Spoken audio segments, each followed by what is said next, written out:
They told you the 50s were golden, smiling families, shiny Cadillacs, perfect lawns. But what if behind those clean fences lived secrets too heavy to speak? This wasn't nostalgia, it was surveillance, fear, and invisible rules no one dared to write down. In this series, we reveal 25 forbidden truths from 1950s America. And once you hear them, you won't see that era the same again. Let's begin with a rule that could get you fired, blacklisted, or worse, just for speaking at your own dinner table. In 1950s America, the dinner table wasn't a place of free thought. It was a surveillance zone. Especially for non-white families, talking politics at home was a risk. Civil rights, labor strikes, anti-war ideas, even whispering them could bring the FBI to your door. During the Red Scare, millions of Americans were accused of being un-American, often based on rumors. J. Edgar Hoover's FBI encouraged neighbors, teachers, even children to report those who sounded suspicious. For Black, Hispanic, and immigrant households, any criticism of government was seen as potential communist influence. In 1955, a Black teacher in Illinois was reported for hosting a dinner where someone criticized segregation. He lost his job. No trial, no defense. In New Mexico, a Mexican-American family was surveilled for reading Spanish-language newspapers, one of which had an anti-fascist cartoon. They were placed on a government watch list. Even white citizens weren't safe. Simply supporting unions or attending a meeting about racial equality could result in social exile. You'd be blacklisted from jobs, refused loans, and labeled subversive. And the worst part? Most of it wasn't written law. It was cultural law. If you asked questions, you were the problem. If you spoke up, you disappeared from the neighborhood. The safest route was to eat, smile, and change the subject. Because in 1950s America, patriotism meant silence, especially if your skin wasn't white. In the 1950s, love across racial lines wasn't just taboo. It was illegal in many states. Interracial couples risked arrest, social exile, or worse. By 1958, laws banning interracial marriage still existed in 24 U.S. states, mostly in the South. These weren't vague restrictions. They were criminal statutes, enforced by police, courts, and community pressure. One of the most famous cases came from Virginia. Mildred Jeter, a Black woman, and Richard Loving, a white man, married legally in Washington, D.C., but returned to Virginia, where such a marriage was considered a felony. They were arrested in the middle of the night, dragged from their bed, and told they could avoid prison only by leaving the state for 25 years. Their case eventually reached the Supreme Court, but not until 1967. For nearly a decade, they lived in exile, simply for loving each other. But theirs wasn't the only story. In Alabama, a Black man was sentenced to jail for kissing his white girlfriend in a parked car. In Mississippi, interracial couples were followed by local sheriffs and warned to leave town or face consequences. In Texas, a white woman was institutionalized by her family after she was caught dating a Mexican-American man. These weren't isolated events. They reflected the daily reality of thousands of Americans whose relationships were policed by race. It wasn't just the law. It was media, religion, schools, and parents. Hollywood films avoided portraying interracial affection. Churches declared such love sinful. Schools expelled students over rumors. In many towns, local businesses refused to serve mixed couples. Hotel owners called the police. Neighbors reported them. And the threat wasn't always legal. It was violent. Lynchings still occurred. In some counties, interracial dating was considered enough of a provocation to spark mob action. Even those who weren't in mixed relationships felt the pressure. Simply defending the idea of interracial marriage could make you a target. You'd be labeled as morally deviant, anti-American, or a race traitor. Politicians, educators, and journalists who spoke in favor of racial equality were fired, silenced, or attacked. The system didn't just punish love, it punished sympathy for love. And all of this was justified under one phrase: to protect the purity of society. But purity meant separation. It meant fear. It meant teaching generations that love had limits set not by the heart, but by skin color. That was the hidden rule, and breaking it came with a price. Mental hospitals took you and never let go. In 1950s America, being declared mentally ill didn't always mean you got help. It often meant you vanished. Psychiatric hospitals, also called asylums, were filled not just with patients suffering from real disorders, but with people society wanted to silence. Wives who spoke out, children who misbehaved, veterans with trauma. Even politically active citizens could be labeled unstable. Once inside, leaving wasn't up to you. In most states, a single family signature or court order was enough to lock you away indefinitely, without trial, without crime. The numbers were massive. By 1955, over 560,000 Americans were institutionalized. Many had no formal diagnosis. Some couldn't even speak English. Facilities like Pennhurst in Pennsylvania or Willowbrook in New York became symbols of horror. Patients were tied to beds, given forced electroshock therapy, and sedated for weeks. There were reports of beatings, sexual abuse, and unsanitary conditions so severe that disease spread unchecked. But complaints rarely reached the public. These hospitals were often isolated, guarded, and protected by state law. One documented case involved a woman in Michigan, committed by her husband for emotional instability after she filed for divorce. She spent 12 years inside, only released when a journalist investigated. In Georgia, a boy with epilepsy was institutionalized at age 10. Doctors later admitted he had no mental illness, but he spent 19 years locked inside. In California, patients were sterilized under eugenics laws that lasted into the 1970s, with over 20,000 involuntarily operated on. And while these facts are now public, most names and stories remain buried. Society helped maintain the silence. Families often lied about where their relatives had gone. She's visiting an aunt. He's away at work. The shame of mental illness, or simply nonconformity, was so great that people disappeared quietly, without questions asked. Hospitals themselves rarely had oversight. Staff were underpaid. Training was minimal. Abuse became routine. And if a patient resisted or complained, it was used as proof they needed more treatment. The hidden rule was clear. If you didn't fit the mold, the system had a place for you, a locked one. Behind closed doors, medicine became punishment. And for tens of thousands, the diagnosis was a life sentence, handed out not by a doctor, but by fear. You could be fired for a gay thought. In 1950s America, being suspected of homosexuality was enough to ruin your life. Not proven, not confirmed, just suspected.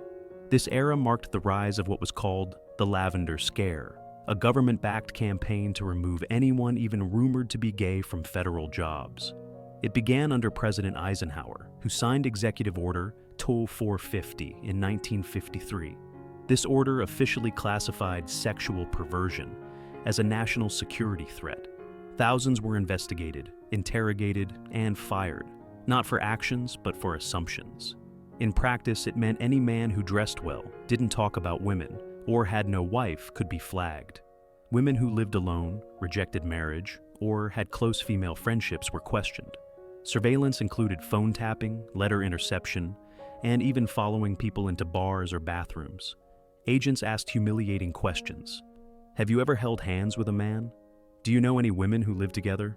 People were blackmailed, exposed, and erased from careers they'd spent decades building. One real case involved astronomer Franklin Kameny, who was fired from the U.S. Army Map Service in 1957 for being gay. He fought back, appealed to the Supreme Court, and lost. His government blacklist lasted for life. In another case, a Navy translator in San Diego was dismissed after his roommate was caught in a gay bar. He wasn't even there. Just association was enough. Teachers, scientists, clerks, even janitors. Anyone could be targeted. And private companies followed suit, fearing bad press or government suspicion.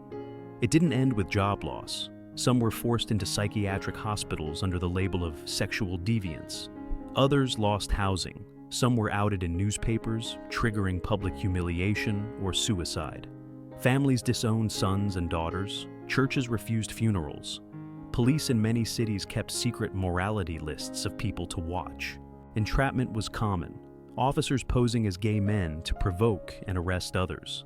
The unspoken rule was simple: hide everything or lose everything. Even a friendly glance could be misinterpreted. Men avoided eye contact in locker rooms.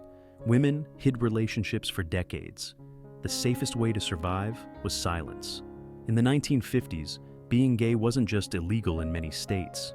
It was treated as a threat to the country itself. Being an atheist was a red flag for the FBI. In 1950s America, saying you didn't believe in God wasn't just controversial, it was dangerous. During the Cold War, religion became a political weapon.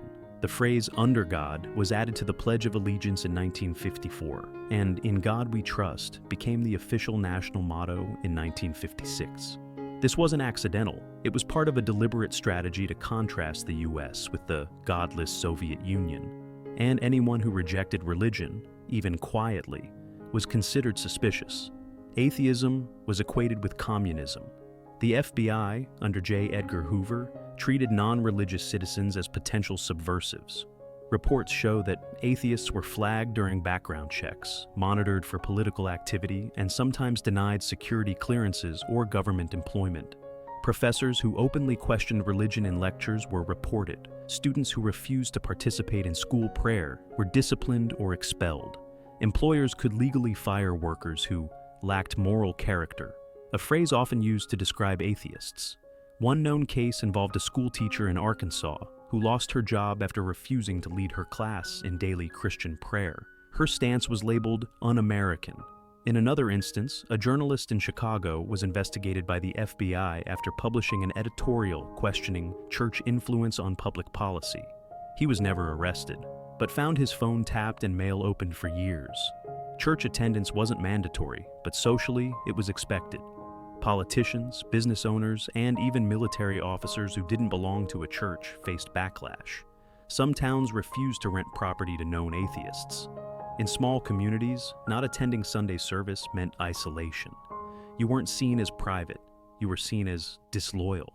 The government also funded programs that merged Christianity with patriotism. Schools hosted God and Country Weeks. Clergy were invited into workplaces. FBI agents consulted with church leaders to identify morally weak citizens, and courts upheld laws banning atheist speech, literature, and even gatherings in public halls. The message was clear. Belief was not optional. Questioning religion wasn't just a spiritual choice. It was seen as an attack on national values. In 1950s America, disbelief wasn't private, it was political, and it could cost you your job, your freedom, or your future. Birth control was illegal, even for married women.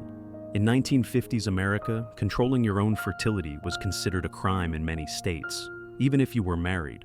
Laws based on the Comstock Act, a federal statute from 1873, labeled all birth control materials as obscene. This included not just contraceptives, but also books, pamphlets, and even conversations between doctors and patients. In 1950, 30 states had active laws criminalizing the use or distribution of birth control. In Connecticut and Massachusetts, it was illegal for anyone, even married couples, to obtain contraceptives. Doctors could be fined or jailed for prescribing them. Pharmacists risked losing their licenses for filling prescriptions. One of the most well-known cases involved Estelle Griswold, who ran a birth control clinic in New Haven, Connecticut. In 1961, she was arrested for giving contraceptive advice to a married couple. She appealed her case all the way to the Supreme Court. And it wasn't until 1965, a full decade later, that the court ruled in her favor, citing a right to marital privacy. But in the 1950s, that right didn't exist. Women were expected to have children, as many as nature allowed, and the state backed that expectation with law. Doctors who wanted to help were often silenced. In some hospitals, physicians were forbidden to even mention birth control unless the patient's life was at risk. Women who asked were shamed or told it wasn't their place to decide. In rural areas, some women resorted to dangerous homemade methods or underground clinics. There were cases of deaths from toxic chemicals used to prevent pregnancy. These stories rarely made the news, but they happened. Poor women suffered the most. Wealthy families could travel to New York or out of state to find sympathetic doctors. But low-income women, especially Black and Hispanic women, had no such options. They bore child after child, often against their will. Some were even subjected to forced sterilization by state programs, a hidden chapter rarely discussed. The Catholic Church lobbied hard to keep birth control illegal, and politicians feared backlash if they challenged those views. Schools offered no sex education. Public libraries refused to stock books on the topic. Talking openly about family planning could cost you your job, especially for teachers, nurses, or public workers. The unspoken rule was clear. If you were a woman, your body wasn't yours. The government, your church, your doctor, even your neighbors, had more control over your reproductive choices than you did. And if you dared to resist, the law wasn't on your side. Teens were expelled for loose morals based on rumors. In 1950s America, being a teenager wasn't just about growing up. It was about being watched. Schools had the power to expel students not for breaking rules, but for being suspected of having loose morals. The term was vague on purpose. It could mean anything. Being seen alone with someone of the opposite sex, wearing makeup, skipping church, or simply being the subject of gossip. Girls were especially targeted. A rumor that a girl had kissed someone behind the gym or was too friendly could be enough to get her removed from school without evidence, warning, or a hearing. In many cases, school boards acted like moral courts. In Alabama, a high school senior was expelled for attending a dance unchaperoned. In Kansas, a girl was removed after someone claimed she had a boyfriend who was too old. In Indiana, a teen was denied her diploma for being pregnant, even though she was married. These punishments had lasting consequences. Expelled students lost scholarships, were blocked from re-enrolling, and were publicly humiliated. Often their names were printed in local newspapers under the label disruptive or immoral. There were no appeals. Most school systems had vague character clauses that gave administrators full authority to act on hearsay. Girls were forced to undergo medical exams to prove they were virgins. Boys were sent to juvenile court for being seen with the wrong girl. If a teenager came from a poor or minority background, the consequences were even harsher. In Mississippi, black teens were expelled for writing love notes. In California, Mexican-American students were singled out for inappropriate dancing. Churches backed the schools. Parents were pressured to discipline their children or face community backlash.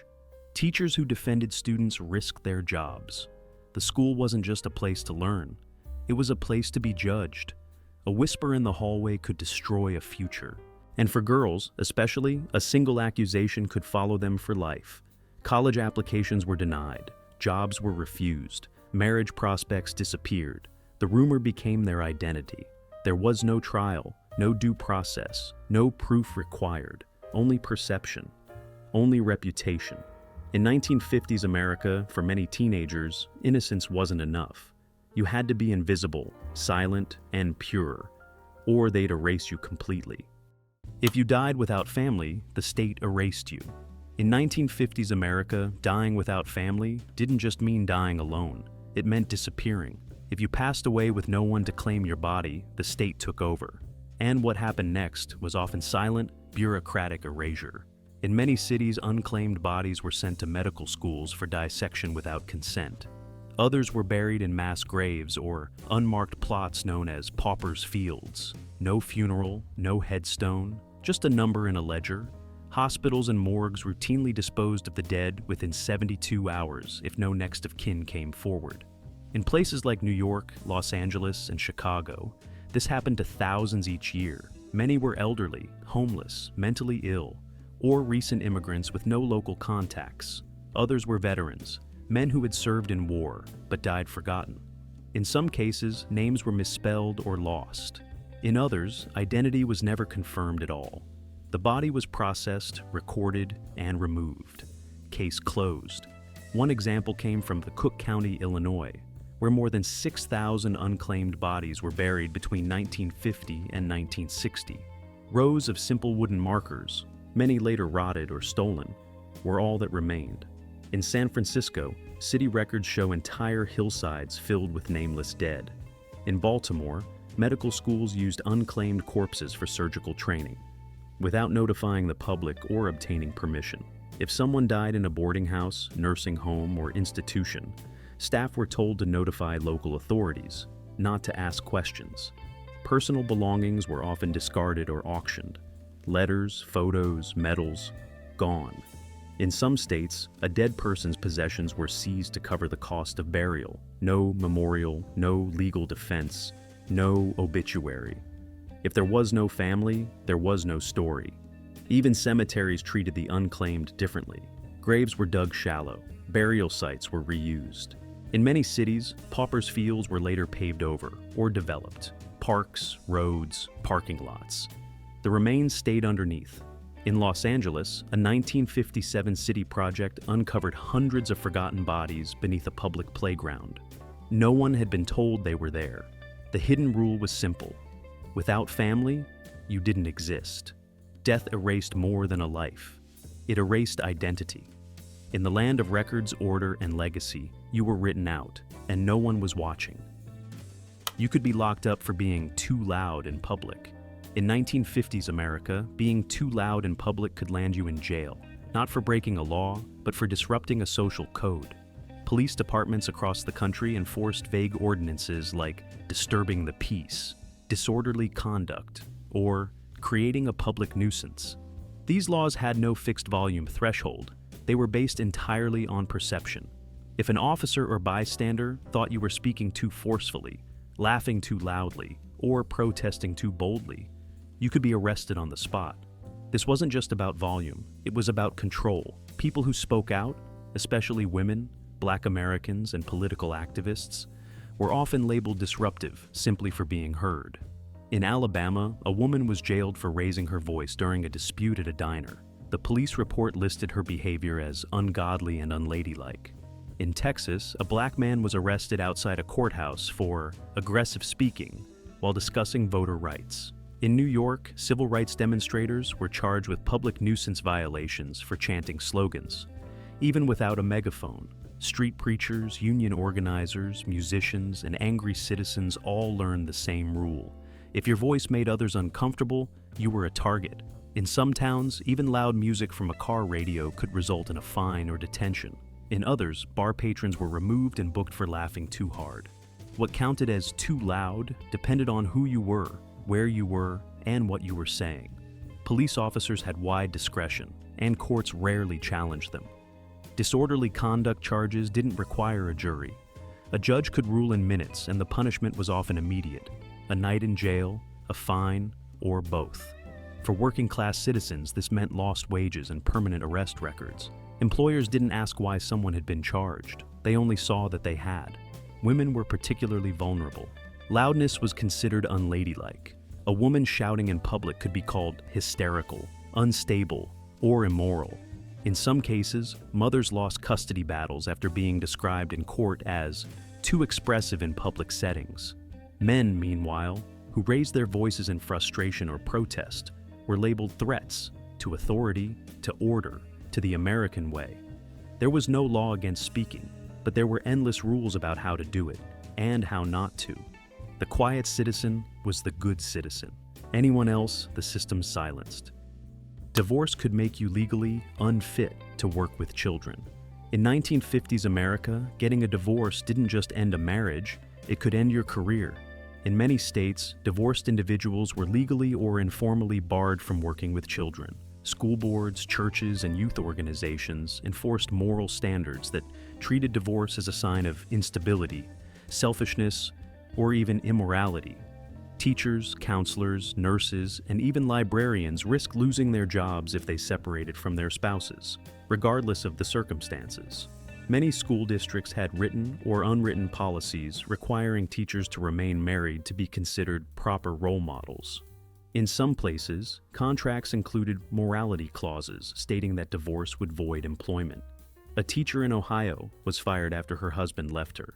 The school board stated that her failure to maintain her marriage made her unsuitable to guide children. In Missouri, a principal with 15 years of service was dismissed for filing for divorce, despite no misconduct. In court, the district argued that divorced staff promoted a broken example of family. These rules were especially harsh toward women. A divorced woman was often assumed to be promiscuous or unstable. Her character was questioned, and her authority in the classroom was undermined. Parents complained, and administrators responded by removing her, not based on performance, but on image. Men faced fewer consequences, but still encountered barriers in hiring and promotion. In some cases, divorced fathers were denied positions in Boy Scouts or church leadership, labeled as having failed in the duties of manhood. The influence of religion played a major role. Catholic schools in particular refused to employ divorced teachers, regardless of cause. Even in public schools, religious groups pressured boards to uphold family values. Church leaders wrote letters, organized petitions, and demanded that divorced staff be removed. The stigma extended beyond the workplace. Landlords refused to rent to single mothers. Divorced women were denied car loans, and sometimes even had their fitness as parents legally challenged. These restrictions were not just cultural, they were enforced through policy. In Florida, the State Department of Education issued a formal opinion in 1956 recommending that divorced teachers be excluded from elementary classrooms. The logic was simple. If your marriage failed, you must lack the moral fiber to influence young minds. There were no hearings, no due process, and no protections. You didn't need to commit a crime. You only needed to walk away from a marriage. And for that, the system erased your credibility, your income, and your future. Racial quotas quietly blocked black students from colleges. In 1950s America, college admissions were never just about grades or merit. For black students, invisible racial quotas quietly shut doors long before applications were read.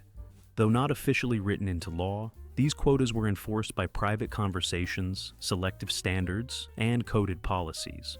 Many elite universities claimed to practice limited admissions or to seek geographic diversity. But behind these terms was a clear message. Only a small number of black students would be allowed, if any at all. At Ivy League schools like Harvard, Yale, and Princeton, administrators privately admitted to limiting black enrollment to avoid campus imbalance. A 1952 internal memo from a prestigious Southern university stated that Negro enrollment should remain stable to preserve tradition. In practice, this meant setting a cap, often 1 or 2 black students per incoming class, regardless of qualifications. Top-scoring black applicants were denied, while less qualified white students were accepted under legacy and donor preference. Public universities were no better. In states like Georgia, Alabama, and Mississippi, black students were barred outright. Instead, they were offered out-of-state tuition vouchers to attend segregated black colleges elsewhere, a tactic to avoid integration while maintaining the appearance of access. In Texas, the state funded the creation of separate law and medical schools just to prevent black students from applying to white institutions. Even when legal victories occurred, like the 1950 Supreme Court case Sweat versus Painter, which forced the University of Texas to admit a black law student, schools responded by building parallel programs or enforcing hostile environments. Black students were placed in separate dorms, denied access to clubs, and pushed out through impossible academic pressure. Application interviews became a tool of exclusion.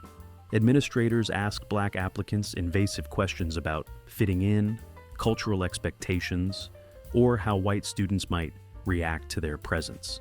Some schools required black applicants to include photos, a silent screening mechanism. Letters of recommendation from black educators were often disregarded, while white applicants received the benefit of trust and connection.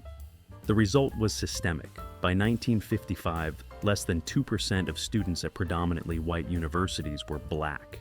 In elite schools, that number was often 0, and yet none of this was formally acknowledged. There were no laws to challenge because the discrimination hid behind subjectivity, holistic evaluation, campus culture, or institutional readiness.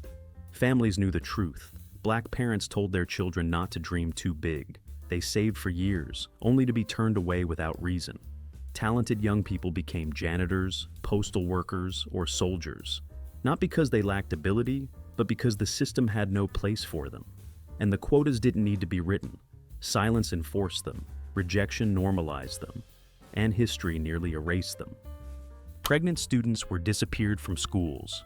In 1950s America, if a high school girl became pregnant, she didn't just face judgment, she vanished. School administrators routinely expelled pregnant students without public explanation. No graduation, no goodbye. In many towns, it was as if she had never existed. The reasoning was always the same: to protect the moral tone of the student body. But behind the rhetoric was systemic erasure. Pregnancy, even within marriage, was seen as inappropriate for the classroom, a visible symbol of adult behavior that had no place among innocent peers. The removal was swift and quiet. Girls were pulled from class mid-semester. Their names were taken off rosters. Yearbook photos were omitted. In some cases, teachers were ordered not to mention them.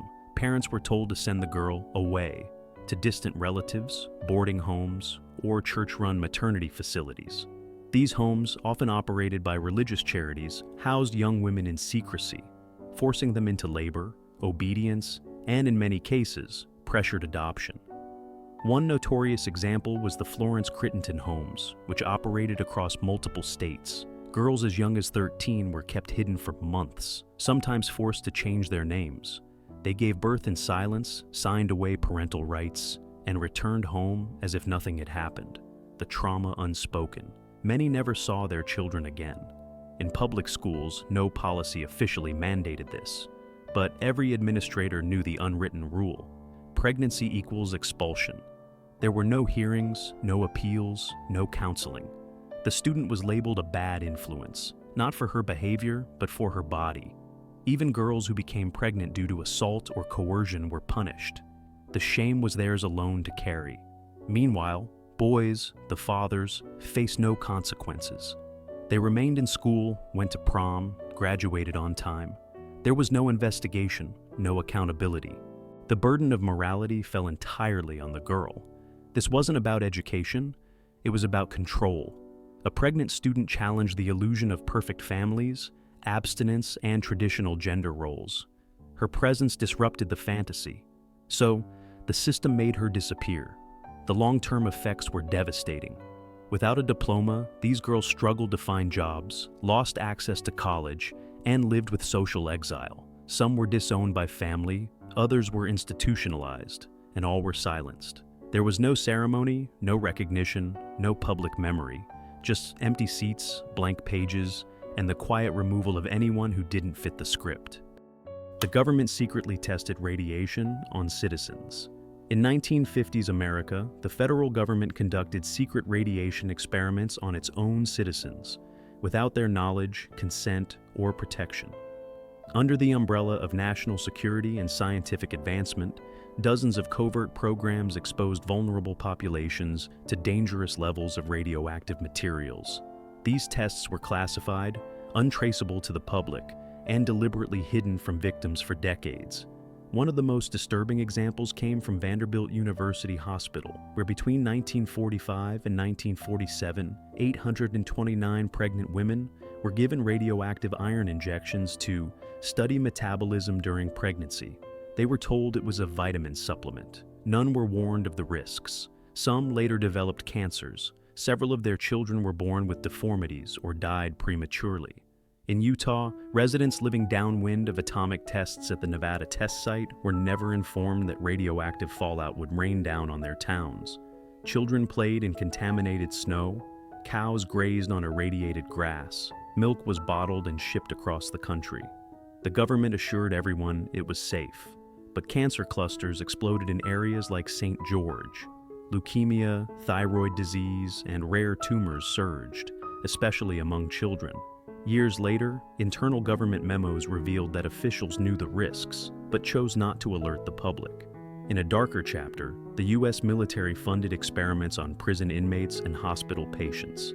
At the University of Cincinnati, terminally ill patients were exposed to full-body radiation to simulate nuclear blast effects, without consent. In Massachusetts, mentally disabled boys at the Fernald School were fed radioactive oatmeal in government-sponsored nutrition studies. They were told they were joining a science club. Their parents never knew. The Atomic Energy Commission approved many of these tests. Their rationale? If Americans were ever attacked with nuclear weapons, doctors needed real-world data. But the experiments weren't conducted on generals or volunteers. They targeted the poor, the sick, the young, and the institutionalized, people with no legal voice and no one to protect them. The secrecy was airtight. Hospitals didn't disclose details. Doctors falsified medical records. Victims didn't know they had been experimented on until decades later, if ever. When lawsuits finally came in the 1990s, many government files had been destroyed or redacted beyond recognition. No one was punished, few were compensated. And for many families, the truth came too late to save anyone. The tests weren't accidents, they were choices, deliberate acts of exposure, concealed by authority, executed in silence. The victims weren't just exposed to radiation, they were erased from history until now. You could be declared insane for reading the wrong books. In 1950s America, reading the wrong book could get you flagged as a danger, or even declared mentally unstable. During the peak of McCarthyism and Cold War paranoia, the line between curiosity and criminality disappeared. Literature wasn't just entertainment or education, it was evidence. And government agencies, schools, and even families watched closely. Books about socialism, psychology, atheism, race theory, or sexual identity were all suspect. Owning them could cost you a job. Discussing them could cost you your freedom. And under vague state mental health laws, engaging with the wrong ideas could be used as grounds for psychiatric confinement. In one well-documented case in 1956, a librarian in Oklahoma was forced to resign and was briefly institutionalized after being reported for influencing youth with subversive materials. Her offense? Recommending George Orwell and W.E.B. Du Bois to a student. The community called her unstable. A local doctor, under pressure, signed off on her evaluation, and she was taken in for observation. Hospitals often collaborated with police and employers. If a person exhibited antisocial behavior, obsessive reading, or over-identification with radical thought, it was grounds for concern. Patients were admitted for reading Karl Marx, Sigmund Freud, or even science fiction that questioned authority. One Army veteran in Pennsylvania was committed after writing letters quoting Voltaire and Bertrand Russell. His employer called it paranoia. Women faced it too. Housewives who read books about feminism, birth control, or civil rights were reported by their husbands as emotionally disturbed. Reading wasn't just subversive, it was framed as irrational if it challenged the social script. Courts accepted these claims as signs of moral or mental instability, especially in divorce or custody battles. The FBI kept files on writers, publishers, and readers. Local libraries were pressured to remove books. High school teachers were warned against assigning controversial material, and anyone defending a banned book risked being added to a watch list. The American Psychiatric Association, meanwhile, did little to challenge this abuse. In fact, some psychiatrists labeled radical thought as a symptom of neurosis or even schizophrenia. The result was intellectual fear. People burned books in private. Students hid what they were reading. Letters quoting philosophers were censored by employers. And the question wasn't just what you read, it was why. Curiosity could be mistaken for instability. Independent thought could be labeled as madness. This wasn't an accident, it was a method. Suppressing dissent through medical authority gave repression a mask of compassion. You weren't silenced by force, you were treated. You weren't dangerous, just unwell. And so, the system didn't jail you for your bookshelf. It labeled you unfit, locked the door, and called it therapy. As secrets were buried in orphanages, literally.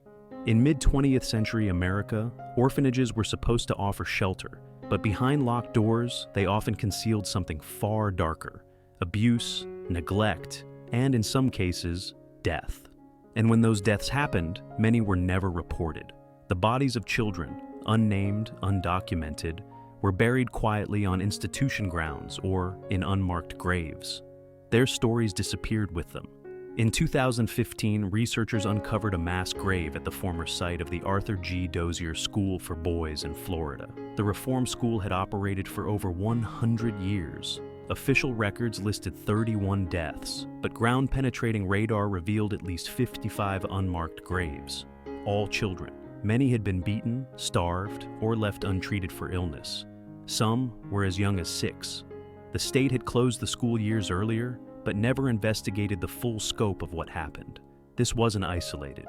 In New York, a 1940s investigation into the New York Catholic Foundling Home uncovered reports of malnourishment, violent punishment, and children vanishing with no records. Survivors recalled being punished for crying, locked in basements, or denied medical care. Those who died were quietly buried, their names omitted from state lists. Many orphanages received state or church funding, which meant little oversight. Inspectors rarely visited. When they did, staff were warned in advance. Children were coached to stay silent. whistleblowers were dismissed or labeled unstable. And if a child went missing, administrators claimed the child was reclaimed by relatives, a lie that no one verified. For-profit institutions were worse. Some sold children for illegal adoptions or medical experiments. In Tennessee, the notorious Georgia Tann ran the Tennessee Children's Home Society, where hundreds of poor children were trafficked under the guise of adoption. Birth certificates were falsified. Biological families were never notified. Some children died in transit or from neglect. Their remains were buried in shallow plots near the orphanage. No markers, no records.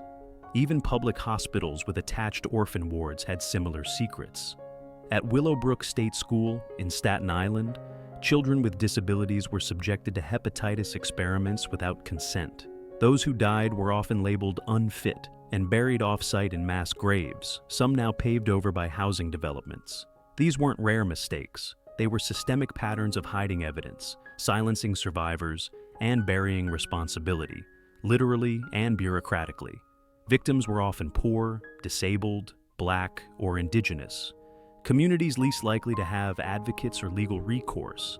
It took decades for the truth to emerge. Some former residents, now in their 60s and 70s, have come forward. Others never got the chance. And in many cases, the exact number of deaths will never be known, because the records were altered, burned, or never kept at all. Beneath the manicured lawns of former orphanages, secrets still lie buried, and the silence surrounding them was no accident. Veterans were used as medical test subjects without consent. After serving their country, many American veterans in the mid-20th century were unknowingly enrolled in government-sponsored medical experiments. Without consent, they became test subjects in studies ranging from chemical exposure to experimental drugs, all under the promise of treatment, care, or rehabilitation. Between 1940 and 1975, the U.S. Department of Defense, the VA, and various military contractors ran classified medical trials on veterans, often without telling them the full truth. In many cases, they weren't told anything at all. At Edgewood Arsenal in Maryland, over 7,000 soldiers were exposed to nerve agents, hallucinogens, and psychoactive chemicals as part of chemical warfare research. They were told they were helping with defensive testing. In reality, substances like LSD, BZ, sarin, and mustard gas were administered in controlled environments to study human reaction. Many participants suffered long-term psychological and neurological damage. Some experienced permanent hallucinations, memory loss, or psychosis. When they complained, they were told their symptoms were unrelated. In the 1950s, veterans at VA hospitals were given injections of plutonium, uranium, and radioactive isotopes as part of secret atomic studies. These weren't cancer patients. They were ordinary men who had served in World War II or Korea and came seeking help for unrelated health issues. Without their knowledge, they were enrolled in studies on radiation absorption and its effects on human tissue. Some later died of rare cancers. Their families were never told why. In other cases, psychiatric wards at VA hospitals were used to test unapproved medications. Electroshock therapy and insulin-induced comas were applied at high intensities, with no follow-up support. In one Massachusetts facility, veterans were dosed with unmarked pills to monitor changes in mood and aggression.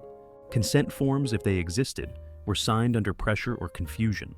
The justification was national security or scientific progress. But these men were never volunteers. They weren't warned of the risks. And when side effects emerged, seizures, heart failure, mental collapse, their complaints were written off as paranoia or combat stress. Attempts to investigate were often blocked. Documents were classified, records were altered, and until the 1990s, the government denied any wrongdoing. It wasn't until 1994 that a presidential advisory committee confirmed that many of these tests had occurred without informed consent and that veterans had suffered as a result. Few received compensation, most didn't live long enough to see justice. These weren't isolated incidents. They were part of a pattern, using those who had already sacrificed everything as silent subjects in dangerous hidden research. The irony is brutal. Men who wore the uniform were treated not as heroes, but as data points in experiments they never agreed to join. AE hospitals illegally sterilized unfit women into the 1970s. Well into the 1970s, American hospitals, both public and private, forcibly sterilized women they deemed unfit to reproduce. These weren't isolated events. They were part of a systemic practice known as eugenic sterilization, quietly continued for decades under medical and state authority, long after most people assumed it had ended. In California, North Carolina, and several other states, sterilization boards operated under state law, approving procedures on women considered mentally ill, disabled, poor, or simply immoral. Many of these women were never told what was being done. Others were threatened. Agree to sterilization or lose your children, your welfare benefits, or your freedom. In Los Angeles County USC Medical Center, a 1970s investigation revealed that dozens of Latina women were sterilized during or immediately after childbirth. Some were told it was a temporary procedure.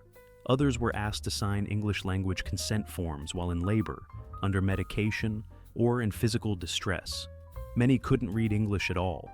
One woman later testified she didn't know what had happened until she tried to get pregnant again and was told her tubes had been tied. Similar cases emerged in Mississippi, where Black women seeking routine medical care were subjected to hysterectomies without consent. These procedures became so common, they were nicknamed the Mississippi appendectomy. Some girls were as young as 12.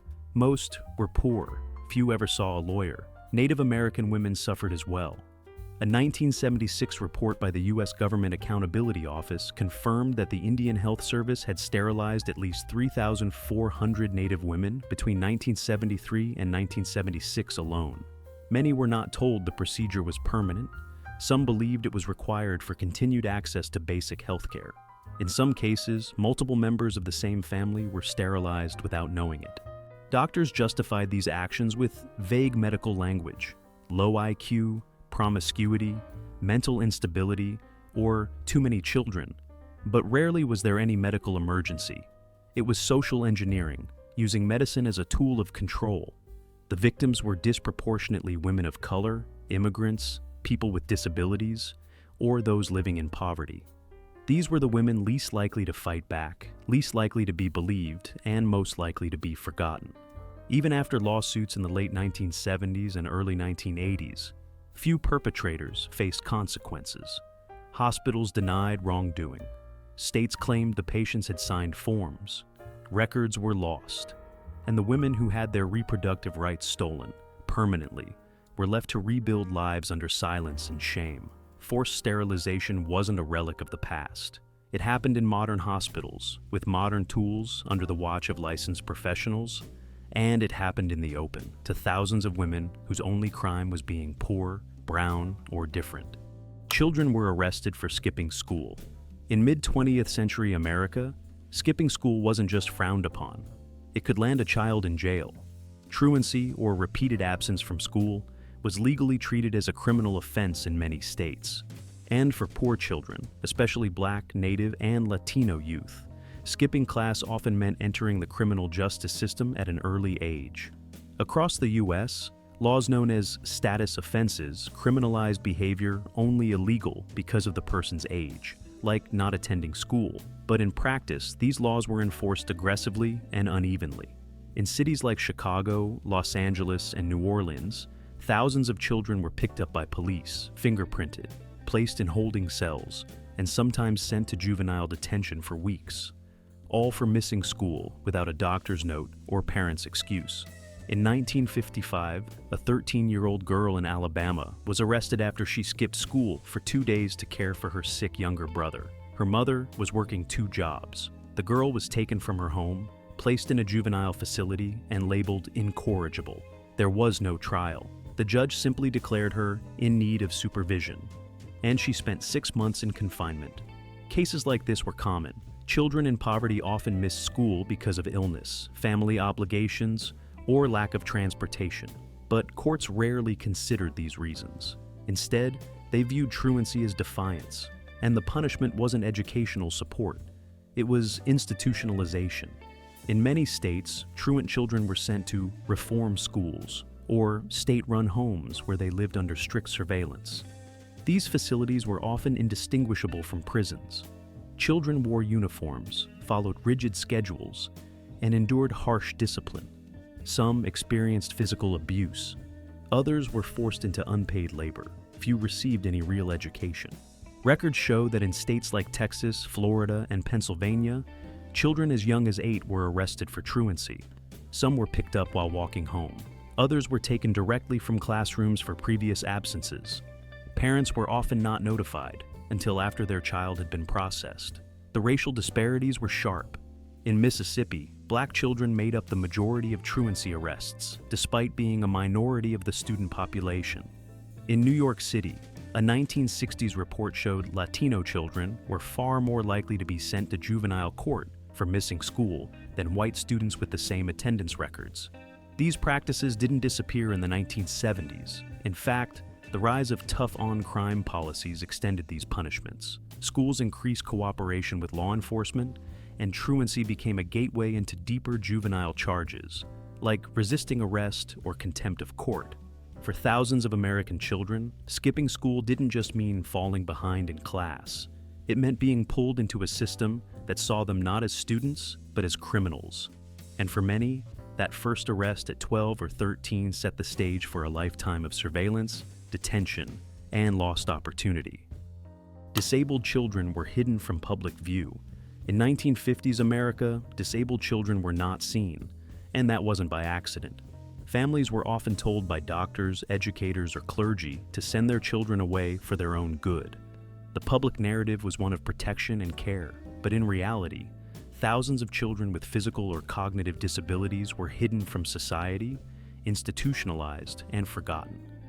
State-run facilities like Pennhurst State School in Pennsylvania and Willowbrook in New York became warehouses for disabled youth. Parents were encouraged to give up custody with the promise of professional care. What they didn't see was the overcrowding, the understaffing, and the systemic neglect inside. In some wards, children were strapped to beds, left without basic hygiene, or kept in silence for days. Reports from former workers and surviving residents describe rats, filth, and total emotional abandonment. The reasoning behind this was eugenic. Many states still had policies rooted in early 20th century pseudoscience that viewed disability as hereditary weakness. Authorities claimed that removing defective children from communities protected the gene pool and relieved families of shame. Public school systems refused to accommodate them. Until 1975, schools were not legally required to accept children with disabilities at all. Some children were denied enrollment simply because they were deaf, nonverbal, or used a wheelchair. Families were often pressured. Hospitals advised new parents to move on and place their disabled newborns in care. Many never visited again. Social stigma was immense. Having a defective child could affect how a family was treated in the neighborhood, at work, even in church.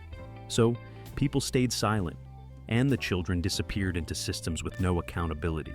Those who survived institutions later recounted years of abuse and complete isolation. At Pennhurst, residents were routinely beaten for failing to follow commands. In some facilities, children were used for experimental drug testing under the guise of treatment. Few had access to education. Many didn't learn to read, speak, or interact until adulthood, if they ever left. When the first television cameras entered Willowbrook in the 1970s, America was shocked. Children sat naked on cold floors, rocking silently, covered in their own waste. Geraldo Rivera's exposé showed what had been hidden for decades. But by then, tens of thousands had already lived and died in those places. Even outside institutions, disabled children were hidden in back rooms, basements, or remote facilities run by religious groups.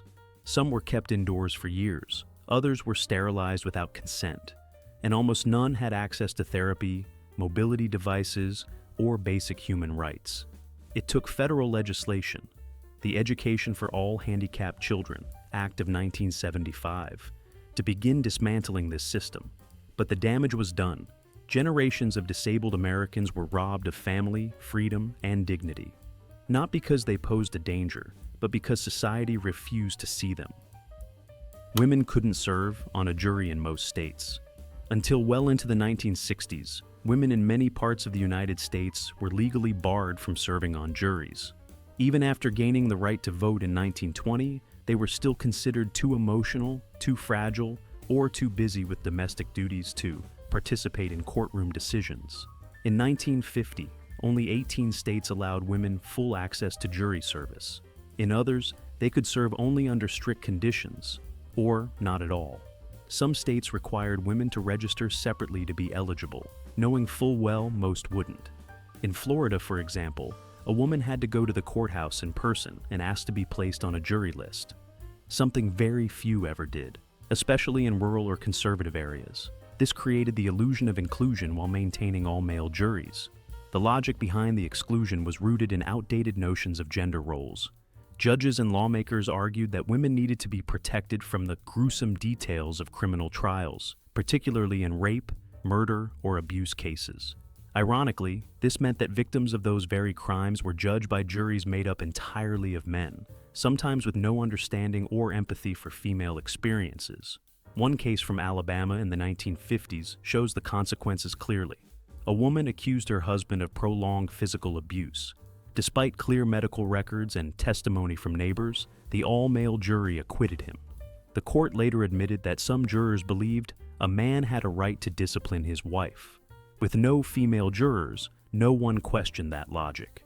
In Louisiana, women weren't guaranteed the right to serve until 1973.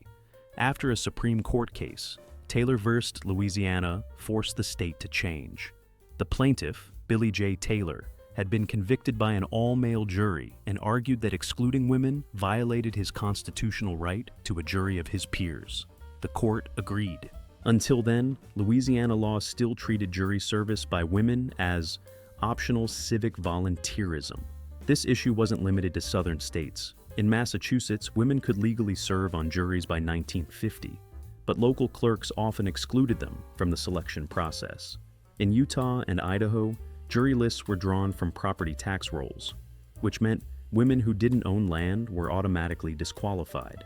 The exclusion of women from juries had broader implications. It reinforced the idea that women didn't belong in the public sphere, that their voices were secondary in matters of law and justice. It also shaped verdicts, particularly in cases involving domestic violence, sexual assault, or child custody, issues where the absence of female perspective distorted justice itself.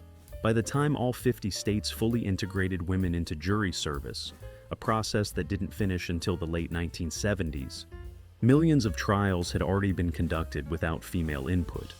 Decisions that shaped lives, communities, and legal precedent were made by juries that represented only half the population. It wasn't just discrimination, it was systemic silence, and it was written into law. Car safety was a lie. How 1950s vehicles were death traps by design. They looked like masterpieces, sleek chrome bodies, massive fins, roaring V8 engines. But behind the glamorous image, 1950s American cars were mechanical death traps. And the most shocking part? The automakers knew it. Throughout the decade, car manufacturers actively resisted safety innovation. Seatbelts existed. They'd been invented decades earlier, but were dismissed as unnecessary. Ford, General Motors, and Chrysler feared that including safety features would make customers think their cars were dangerous. So they removed them entirely, or offered them as expensive optional upgrades, knowing most drivers wouldn't pay extra to look paranoid. There were no headrests. In rear-end collisions, whiplash shattered spines. Steering wheels were made of rigid metal with no collapsible columns. So, in crashes, the wheel turned into a spear.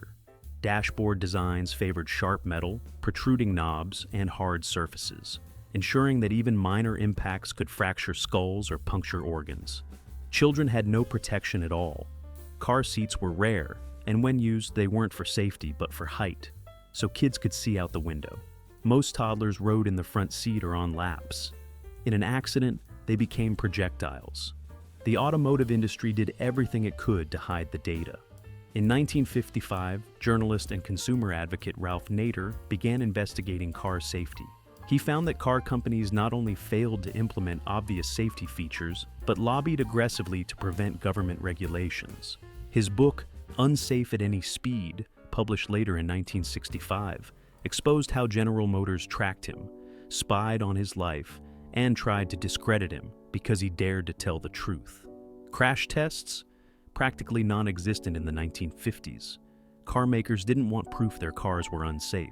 Instead, they advertised speed and luxury, ignoring the fact that fatality rates were climbing. Between 1945 and 1960, the number of people killed annually in U.S. car crashes more than doubled. And it wasn't just oversight, it was policy. Engineers who suggested seatbelts or padded interiors were ignored or reassigned. When Swedish automaker Volvo introduced the three-point seatbelt in 1959 and made the patent free for others to use, American companies refused. They claimed it would hurt sales. By the time federal safety standards were finally passed in 1966, tens of thousands had died preventable deaths. Broken necks, severed limbs, internal bleeding. Many of these injuries could have been avoided with even the simplest protections. But car makers chose profit over people, and they never apologized. The golden age of American automobiles came at a hidden cost: the blood of drivers, passengers, and children who believed they were safe in the most dangerous machines on the road. Subscribe to the channel. There is a very interesting daily content waiting for you. Let's get 100,000 subscribers. This is my biggest dream in life.